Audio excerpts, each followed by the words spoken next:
My name is Ron Wainwright. I'm a partner with Cherry Beckert in our Raleigh, North Carolina office. I'm also our national leader of credits and accounting methods. And what I wanted to do today was just take a few minutes to talk to you about the manufacturing industry.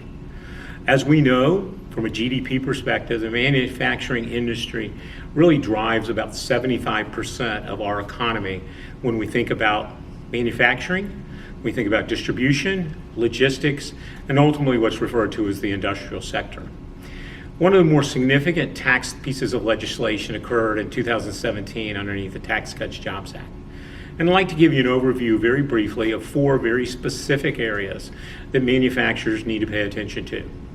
So first, from a Tax Cuts Jobs Act, we saw obviously a rate reduction perspective in C corporations from 35 to 21%.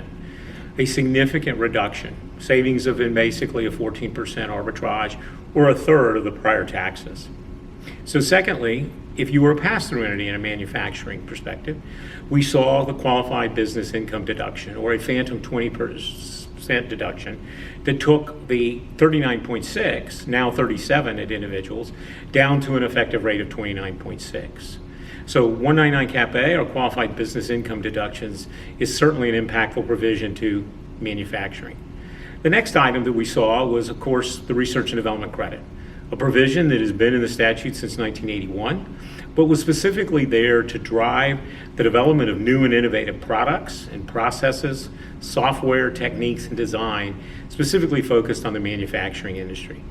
A federal subsidy or a credit that ranges from 14 to 20%, a dollar for dollar tax liability offset. Also, the most significant provision was the bonus depreciation, moving the acquisition of assets from new and used to the point we can expense 100% of that. And then last, we saw the provision of opportunity zones with respect to manufacturers. Significant capital, approximately $6 trillion, is expected to run over the next 10 years into opportunity zones in the United States, a significant impact to manufacturers.